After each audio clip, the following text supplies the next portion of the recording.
Good morning students. Today's class we will see some of the questions and answers in cardiovascular system. The first question is heart sounds. During each cardiac cycle, four heart sounds are produced. This can be recorded phonographically and this recording is called as phonograph. Only first two heart sounds are usually heard. The first heart sound, otherwise known as S1. It is caused by the sudden closure of mitral and tricuspid valve at the start of ventricular systole. Duration is 0.15 seconds. Frequency is 25 to 45 Hz. Character, it is Sibyl-like love, coincide with R wave in the ECG, depend on the force of ventricular contraction. The second heart sound is known as S2. This is caused by the closure of aortic and pulmonary valves after the end of the ventricular systole. Duration is 0.12 seconds. Frequency is 50 Hz and character is syllable like dub. Third heart sound, it occurs during the ventricular filling. It is soft, low pitch with a duration of 0.1 second. Fourth heart sound, heard before first heart sound. The sound is not normal, occur only if there is a high arterial pressure. Second is the nervous regulation of heart rate. Heart is innervated by both sympathetic and parasympathetic system. Sympathetic system enhances the heart rate and also inhibit vagal stimulation. Parasympathetic system, that is vagus, decreases the heart rate. When both influences are removed, the heart still continues to beat with a rate called intrinsic rate. At rest, parasympathetic effect predominates. Abundance of cholinesterase enzyme in the SA node and AV node cause the rapid decay of response to vagal stimulation. Increase in heart rate within the physiological limit, that means up to 180 beat per minute, to increase the cardiac output. However, if the cardiac output increases beyond that, cardiac output falls. This causes heart rate affect the cardiac cycle. When heart rate is very high, time for ventricular filling is too short, thus cardiac output decreases. Sympathetic and parasympathetic nerves are under control of higher centers like medullary centers, hypothalamic centers, and cerebral cortex. The reflexes involved are reflex from systemic arteries. Reflex arise directly from the heart, miscellaneous reflex. Third question is cardiac output. It is the amount of blood ejected by each ventricle per minute. Cardiac output is equal to stroke volume into heart rate. Stroke volume is the amount of blood ejected by each ventricle per beat, about 70 ml per beat. Heart rate, the number of heartbeats per minute, that is about 72 heartbeats per minute. So, cardiac output is equal to 70 into 72 is equal to around 5 liters per minute. Regulation of cardiac output is by extrinsic regulation, that is by regulating the heart rate. Intrinsic regulation by regulating the stroke volume. Factors maintains cardiac output are venous return. It is the amount of blood returned to the right atrium per minute. Cardiac output directly proportional to the venous return when the other factors are constant. Force of contraction, it depends on diastolic period of ventricular filling. Cardiac output directly proportional to the force of contraction when other factors are constant. Heart rate, cardiac output directly proportional to the heart rate when the other factors are constant. Moderate change in heart rate does not alter the cardiac output. Peripheral resistance, cardiac output is inversely proportional to the peripheral resistance to when other factors are constant. If there is resistance offered to the blood flow at the peripheral blood vessels. Cardiac index is the minute volume expressed in relation to square meter of the body surface area. It is defined as the amount of blood pumped out each ventricle per minute per square meter of the body surface area.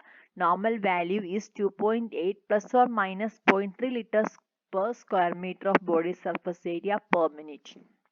It is the amount of stroke volume and heart rate expressed in relation to square meter of body surface area. Factors regulating stroke volume are venous return, force of contraction, peripheral resistance. The fourth question is arterial pulse. It is the pressure changes transmitted in the form of waves through the arterial wall and blood column from the heart to the periphery. When the heart contracts, blood ejected into the aorta with a great force. It causes the distension of the blood vessels and rise in the pressure. A pressure wave is produced on the elastic wall of the aorta. It travels rapidly from the heart and can be felt after a brief interval at any superficial peripheral artery like radial artery at the wrist. Pulse rate is the accurate measure of heart rate except in conditions like pulse deficit. Its central arterial pulses are transmitted to the peripheral arterial pulses. The formation and transmission of pulse wave depend upon elasticity of the blood vessel. Thus, when the walls of arteries are more distensible, the pressure rise is less and so transmission of pulse is less. When arterial wall loses its elastic property and becomes rigid as in old age, the pressure rise is more and transmission of pulse is also more. Pulse is not transmitted to the capillaries because capillaries are devoid of elastic tissue. Usually the pulse is palpated at the radial artery because it is easily approachable and placed superficially. However, arterial pulse can be felt at different areas of the body. These are called as pulse points. The major pulse points are temporal pulse over the temple in front of the ear, facial pulse on the facial artery at the angle of jaw, carotid pulse, the neck along the anterior border of sternocleidomastoid muscle on the common carotid artery, axillary pulse in the axilla on axillary artery, brachial pulse in the antecubital fossa along the middle border of biceps muscle on the brachial artery, radial pulse of the thumb side of the wrist between tendons of brachioradialis and flexion carpi radialis muscle on the radial artery, ulnar pulse over the little finger side of the wrist on the ulnar artery, femoral pulse in the groin of the femoral artery, popliteal pulse behind the knee in the popliteal fossa on popliteal artery, dorsalis pedis pulse of the dorsum of the foot on the dorsalis pedis artery, tibialis pulse of the back of ankle behind the medial malleolus on posterior tibial artery. Examination of pulse include rate, rhythm, character and volume. The fifth question is arterial blood pressure. It is the lateral pressure exerted by the contained column of the blood in the wall of the artery. The pressure exerted when the blood flows to the arteries. Generally, the term blood pressure refers to the arterial blood pressure. It expressed in four different terms. First one is systolic blood pressure. It is defined as the maximum pressure exerted in arteries during the systole of the heart. The normal systolic pressure is 120 mm of mercury. It ranges between 110 to 140 mm of mercury. Diastolic blood pressure. It is the minimum pressure in the arteries during the diastole of the heart. The normal diastolic pressure is 80 mm of mercury. It varies between 60 to 80 mm of mercury. The third one is pulse pressure. It is the difference between systolic pressure and diastolic pressure. Normally, it is 40 mm of mercury. Mean arterial pressure. It is the average pressure existing in the arteries. It is not arithmetic mean of systolic and diastolic pressure. It is the diastolic pressure plus one-third of pulse pressure. To determine the mean arterial pressure, the diastolic pressure is considered than systolic pressure. It is because diastolic period of the cardiac cycle is longer, that is 0.53 second, than systolic period, that is 0.27 second. Normal mean arterial pressure is 93 mm of Hg. 80 plus 13, that means 80 is the diastolic blood pressure and 13 is the the half of the pulse pressure, so it is considered as 93. Factors affecting blood pressure include, there are some factors necessary for the maintenance of normal blood pressure which are called local factors, mechanical factors or determinants of blood pressure. These factors are divided into two types. The first, which are pertinent to the heart. Cardiac output. Systolic pressure is directly proportional to the cardiac output. When cardiac output increases, the systolic pressure is increasing, and cardiac output is less, systolic pressure is reduced. When the blood volume increases, ventricular filling is more, cardiac output is more, and pressure increases.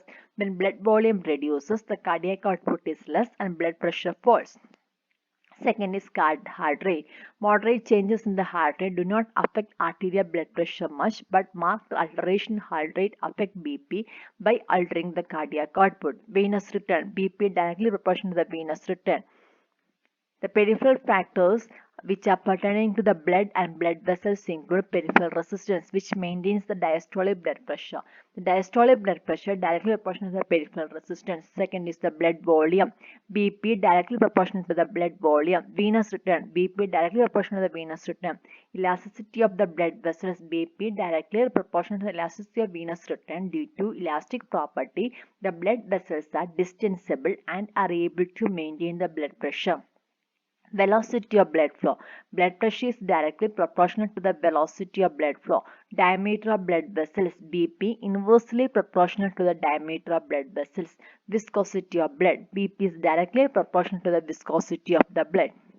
Regulation of blood pressure is by two methods, short term and long term. Short term by neural and hormonal control, long term by mechanism by altering the peripheral resistance and blood volume. Neural control includes first one, vasomotor center. This center located in the medulla oblongata, and one of its major function is to regulate blood vessels, especially arterioles.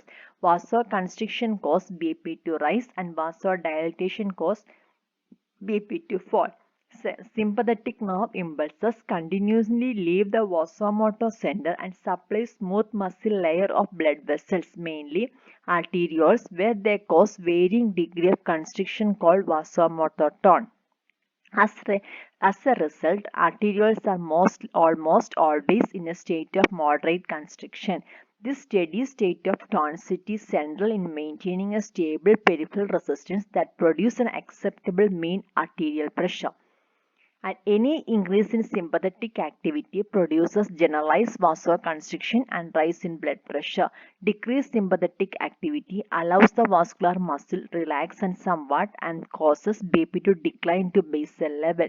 The degree of tonic vasoconstriction vary from organ to organ. Generally, arterioles of the skin and digestive viscera receive vasomotor impulses more frequently and tend to be more strongly constricted than those skeletal muscles. Most vasomotor fibers release norepinephrine, which is a potent vasoconstrictor. Vasomotor activity is modified by inputs from baroreceptor, chemoreceptor, higher brain centers. Second is cardiac regulatory center. The medulla oblongata contains excitatory, that is cardio-acceleratory center, and inhibitory nerve center, that is cardio-inhibitory center, collectively called as cardio-regulatory center. This function of this center is to regulate heart rate, so it influences arterial pressure by affecting cardiac output. Vasomotor centers plus cardio-regulatory center make up the cardiovascular center that integrates blood pressure control by altering cardiac output and blood vessel diameter. Cardio-regulatory center is influenced by many of some factors like hormones and carbon dioxide that influence vasomotor center. Baroreceptors. These are the nerve endings or the pressure sensitive mechanoreceptors sensitive to pressure changes within the vessel situated in the arch of aorta and carotid sinus. They respond to the changes in the arterial pressure and stretch. These are body's principal movement to regulate the mechanism of controlling blood pressure. Normal blood pressure is maintained also because medulla oblongata is continuously informed the state of circulation by specialized nerves that innervate pressure receptors called baroreceptors. This neural receptor is located in the wall of aortic arch and carotid sinus, dilatation in the inner carotid artery, as well as in the wall of large arteries in the neck and thorax. When BP increases, it stretches the baroreceptor. When stretched, baroreceptor send impulse to the vasomotor center. This impulse inhibits vasomotor center, causing vasodilatation of not only arterioles but also veins and decline the BP. Then dilatation of arterioles substantially reduces peripheral resistance. Venous dilatation shifts blood to the venous reservoirs, causing decline in both venous return and cardiac output. Afferent impulses from the baroreceptors also reach the cardiac centers, where the impulse stimulate parasympathetic activity and inhibit cardio-acceleratory center, reducing the heart rate and contractile force. A decrease in BP produces the opposite response. Chemoreceptors. These are the receptors that respond to change in the blood levels of oxygen, carbon dioxide, and hydrogen ion.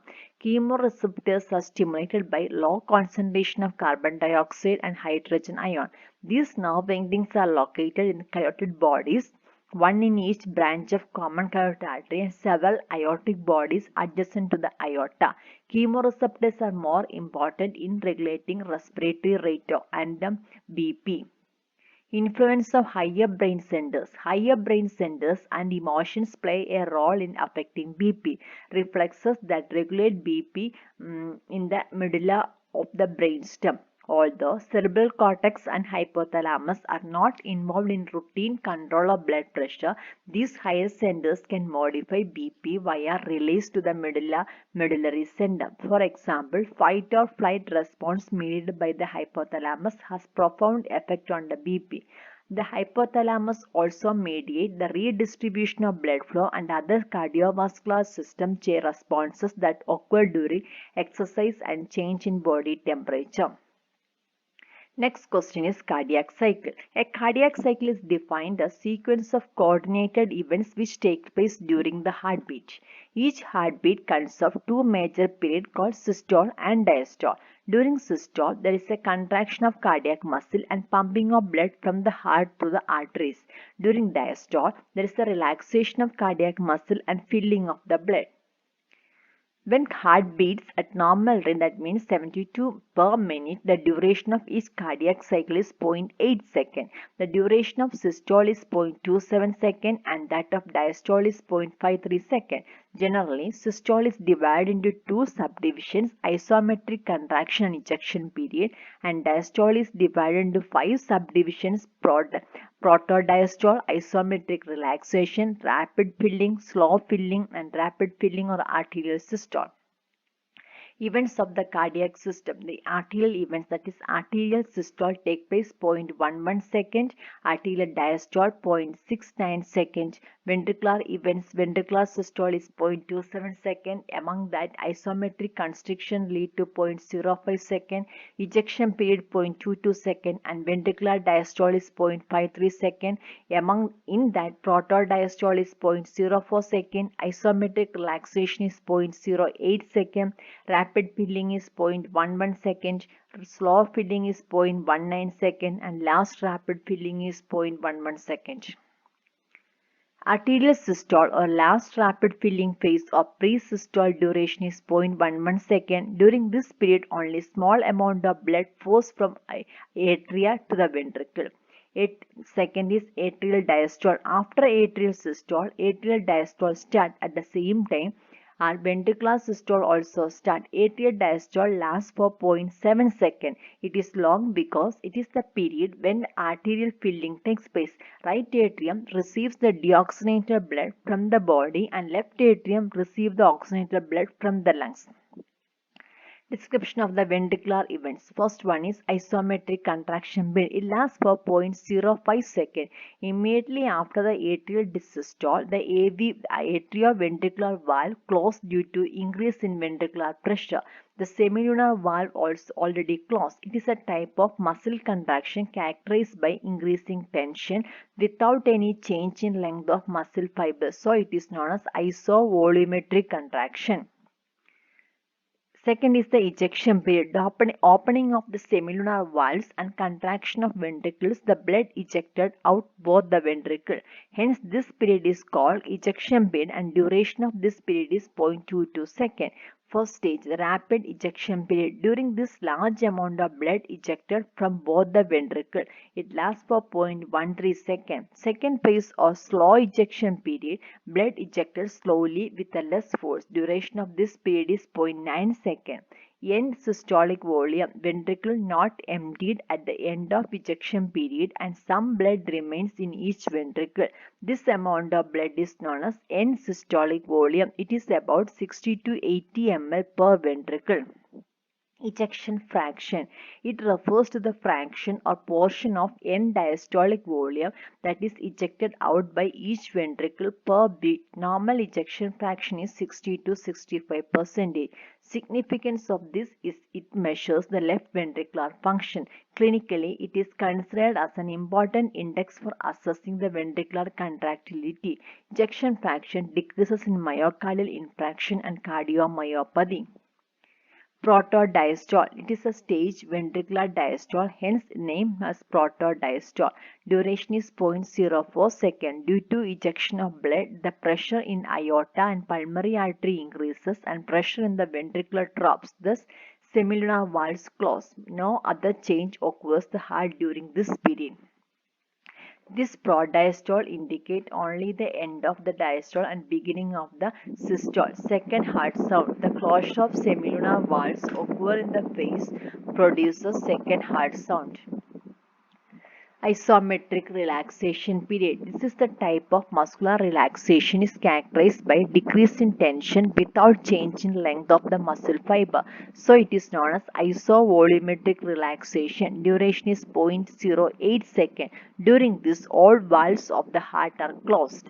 Significance of this phase is ventricular pressure decreases rapidly. When the ventricular pressure becomes less than atria, the atrioventricular valves open. Thus, fall in the blood pressure in the ventricle caused by isovolumetric relaxation is responsible for opening of atrioventricular valve resulting in filling of the ventricle. Rapid filling phase. When atrioventricular valves are opened, the sudden rush of blood from atria to ventricle. So this period is known as the first rapid filling. Ventricle also relax isotonically. About 70% of filling takes place during this phase and lasts for 0.11 second. Third heart sound, that is rushing of blood into the ventricle during this period, causes the production of third heart sound. Slow filling phase. After the sudden rush of blood to the ventricle, filling becomes slow, so it is known as the slow filling phase and is also called diastasis. About 20% of filling takes place during this phase and lasts for 0.19 seconds. Last rapid filling phase. It occurs because of atrial systole. After a slow filling period, the atria contracts, small amount of blood enters the ventricle from atria and the cycle is repeated. It also called the last rapid filling phase and about 10% of ventricle filling takes place. Flow of additional blood to the ventricle due to atrial systole called atrial kick. Properties of cardiac muscle, otherwise known as characteristic. The main properties of cardiac muscle are excitability, rhythmicity, conductivity, and contractility. Excitability. It is the ability of living tissue to give response to a stimulus. The action potential in cardiac muscle is different from other tissues, the skeletal, smooth muscle, and nervous tissue.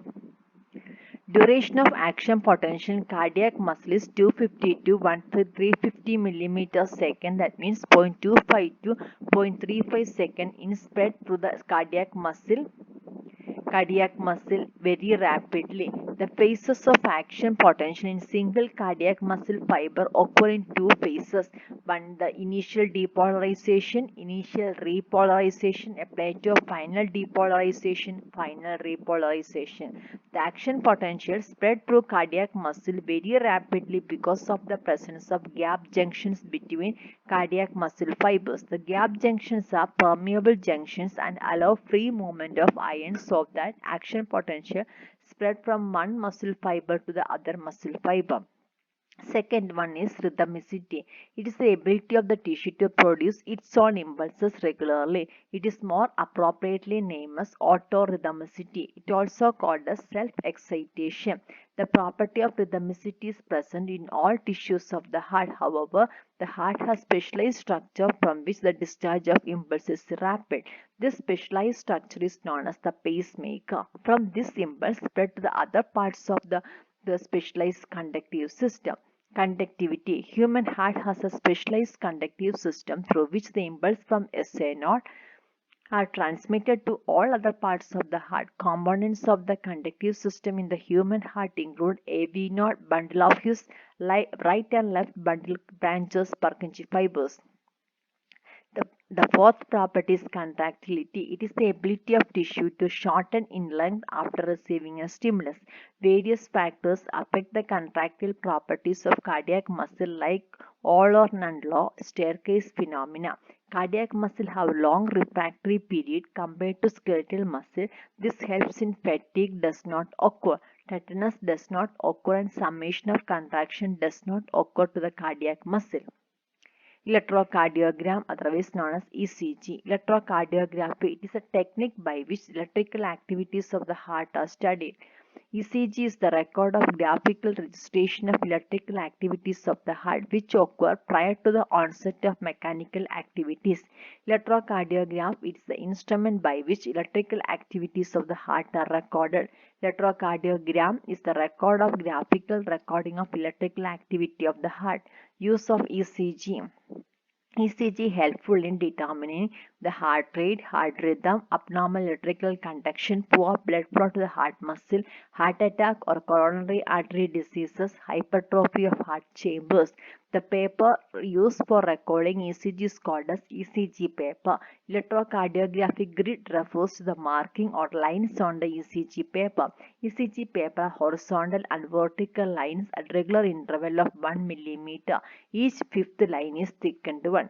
The waves of normal ECG. First one is P wave. It is the first positive wave in the ECG. It is also called atrial complex. It produced due to the depolarization of atrial musculature and duration is 0.2 seconds. QRS complex. It also called initial ventricular complex. Q wave is small negative complex. It continues as a tall R wave, which is a positive wave obtained because of depolarization of ventricular musculature. The duration is 0.08 second to 0.1 second. T wave. It is a ventricular complex and is a positive wave formed due to repolarization of ventricular musculature. Duration is 0.2 second.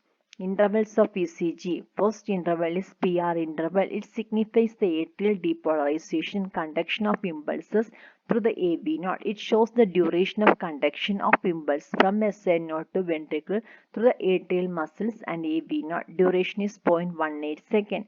QT interval. It is the interval between the onset of Q wave and the end of T wave. It indicates the ventricular depolarization and ventricular repolarization. Duration is 0.4 second to 0.42 second. ST segment is the time interval between end of S wave and the onset of T wave. It is an isoelectric. Any deviation from isoelectric base indicates pathological condition. Duration is 0.08 second. RR interval. It is the time between two consecutive R waves. Signifies the duration of a cardiac cycle. Normal duration is 0.8 second. This is the picture of a normal ECG. Thank you for listening.